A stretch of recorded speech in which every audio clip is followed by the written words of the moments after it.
Good day and welcome to the AmCham CEO message for November 2016.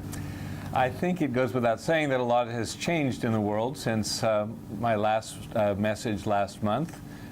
Start with something maybe everyone doesn't know, that we've moved to new premises here on 48 Hunter Street in the Sydney CBD. So those of you who'd like to come by and see us in Sydney, we're now a lot more centrally located near Martin Place, near the Wynyard Station and Circular Quay. Of course, the big change was the presidential election. It's now 4 days, really, since the results became clear, and we, like everyone else, have been trying to sift through the data and the tea leaves to determine what policy will look like under President Trump. I've already done at least one interview for The Australian. You can find it on our blog. And in it, I guess my main premise is that relations, certainly economic relations between Australia and the United States, are going to remain quite strong under the Trump administration. There are a lot of questions that yet to be answered about which ones of the many things that he indicated during the campaign he will actually follow through on, and in what order, with what priority. A little early to say. One thing that matters a lot to the American Chamber of Commerce here in Australia and to our sisters around the region is the Trans-Pacific Partnership. And there, our hopes that it would be passed in the lame duck session of Congress before the end of the Obama administration will not come to fruition.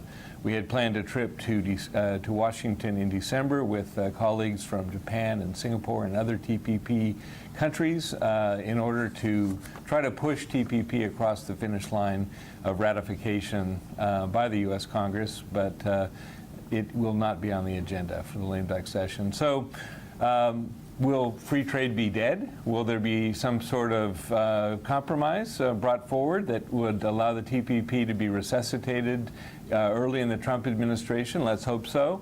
But we don't have any news on that at this time. Foreign investment in Australia, and particularly American investment in Australia, have been major factors in building the prosperity and strength of this country. And yet, to listen to the political narrative here, one hears very little mention of American investment, the jobs created, the sectors created, the R&D that is ongoing in those companies. So we at AmCham have decided to launch a study that will be carried out by the U.S. Study Center here at the University of Sydney that will shed some significant new light on the impacts of American investment into Australia, as well as Australian investment into the United States. We are in the process of fundraising, passing the hat among our members. If any of you would like to contribute to this worthy cause, there's still room for more support. Other big news, this month we were in the United States, in Seattle and then in Silicon Valley for our annual innovation mission. We had a terrific 5 days of site visits, discussions, visits to universities.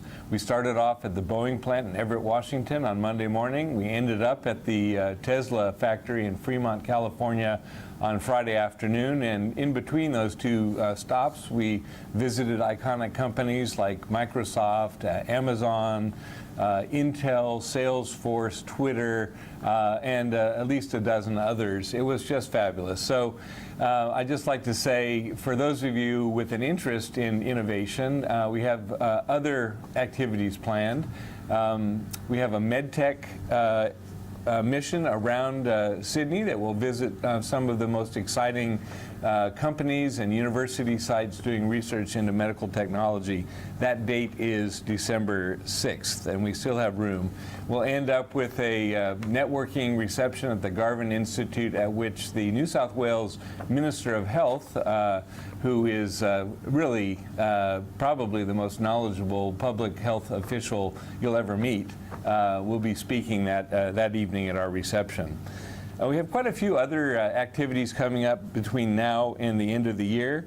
In Perth on November 18th, we have the COO of Woodside Energy speaking. We also have Chris Wilson, who is the CEO of ConocoPhillips Western Australia, speaking on December 8th, also in Perth. In Adelaide on the 25th of November, we'll have a panel discussion on agriculture as an element of the South Australian economy. Melbourne is bringing together a fascinating briefing on startups in reinventing the energy sector on December 7th. And then we have Richard Owen, the CEO of ExxonMobil Australia and an AmCham director, who's speaking in Sydney on November 30th. There are many other activities that you can find on our website. I'd call your attention to our first major event of 2017, which is the Super Bowl on Monday, the 6th of February. So please put that into your diary and get yourself a place if you'd like. I'd like to encourage all of you to look at our website, at our blog. We have a new Access magazine that's come out. You'll find it on our blog. And I wish you all a very successful month of November and look forward to talking to you again just before the holidays.